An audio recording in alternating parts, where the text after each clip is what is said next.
জয় নিতাই বন্ধুরা। তো সবাইকে মম অ্যান্ড জয়িতা চ্যানেলে স্বাগত। তো সবাই কেমন আছো? আশা করছি ভালো আছো, আমরাও ভালো আছি। তো আমি আলুর পরোটা করেছিলাম, সেটাই তোমাদের সাথে শেয়ার করছি। তো কিভাবে করেছি চলো তোমাদেরকে দেখাই, ওই জন্য ভিডিওটা করা। তো আশা করছি তোমাদের ভালো লাগবে। যদি ভালো লাগে তো লাইক কমেন্ট শেয়ার করে দিও, সাবস্ক্রাইব করে পাশে থেকো। তো চলো দেখো, আলুগুলো নিয়ে আমি এখন প্রেসার কুকারে সেদ্ধ করে নেব আলুগুলো।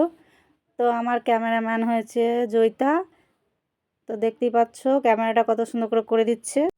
আর এই পরোটার ভিডিওটা হচ্ছে বুধবারের, কারণ বুধবারে রান্নাবান্না করিনি, কাজ থেকে এসে চান টান করে নিয়ে তারপরে পরোটা করছি। কারণ রান্না করিনি, বাসি ভাত তরকারি সব ছিল, সেই সবগুলো দুপুরবেলায় খাওয়া হয়ে গেছে। তো প্রেসার কুকারের মধ্যে আলুগুলো দিয়ে দেব সেদ্ধ করতে, তারপরে আটাটা মেখে নেব। আর পরোটাটা আমি আটা দিয়েই করব।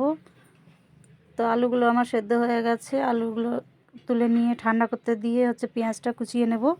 আর বন্ধুরা, আলুর পরোটা কিন্তু নতুন আলু ভালো লাগবে না, পুরনো আলু দিয়েই ভালো লাগবে।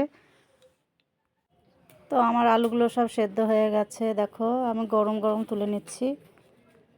আর 4-5টা টমেটো পুড়িয়ে নেব, তারপরে সেটাতে কাঁচা পেঁয়াজ তেল নুন দিয়ে মেখে চাটনির মতন সেটা দিয়েই খাবো পরোটা। তো আলুগুলো সব আমি তুলে নিয়েছি, এবার ছাড়িয়ে নেব ভালো করে। তো দেখো ছাড়ানো হয়ে গেছে, তার মধ্যে আমি এবার পেঁয়াজগুলো ভেজে নিচ্ছি। তো পেঁয়াজটা ভাজছি, সাদা তেল দিয়েছি, তারপরে আবার একটু জিরে দিয়েছি গোটা। তো দেখো আলুগুলো চটকে নিয়েছি, কাঁচা লঙ্কা কেটে রেখেছি, কারণ মেশাইনি, জয়িতার আলুটা তুলে নেব তারপরে মেশাবো কাঁচা লঙ্কাগুলো বলে। তো আমার পেঁয়াজগুলো ভাজা হয়ে গেছে, তার মধ্যে আমি ওই আলু মাখাগুলো দিয়ে দিচ্ছি। তারপরে কিছু মশলা রেখেছি, সেই মশলাগুলো সব দিয়ে দিচ্ছি, দেখছো।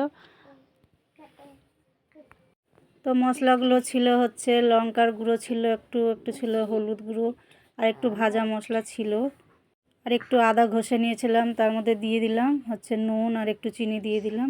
আর সেটা ভালো করে নেড়ে ভালো করে কষে নিয়েছি, একদম শুকনো করে কষে নিতে হবে। তো আমার ভালো করে আলুগুলো কষা হয়ে গেছে, আমি জয়িতার জন্য একটু তুলে নিচ্ছি। তো তুলে রাখলাম, তারপরে এবার এর মধ্যে দিয়ে দেবো কাঁচা লঙ্কা আর একটু ধনেপাতা দিয়ে দেবো।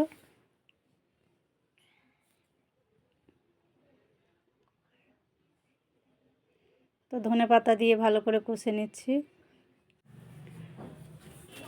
তো দেখো আটা মেখে রেখেছিলাম, সেটা দিয়ে এখন পুর ভরবো। তো পুরগুলো সব ভরে নিয়েছি, আর এইটুকুই আলু বেঁচেছে। তো আলুর ওই পুরগুলো দিয়ে হয়েছে 10টা পরোটা। আর এই পুরের মধ্যে আমি যখন কাজের বাড়িতে কাজ করি, তাদের বাড়িতে তার মধ্যে অনেক কিছুই দেয় পুরের মধ্যে, যেমন গরম মশলা, হিং, কেউ খায় জোয়ান, কালো জিরে, অনেক কিছুই দেয়। আমার ঘরে সব কিছুই খাবে না কেউ,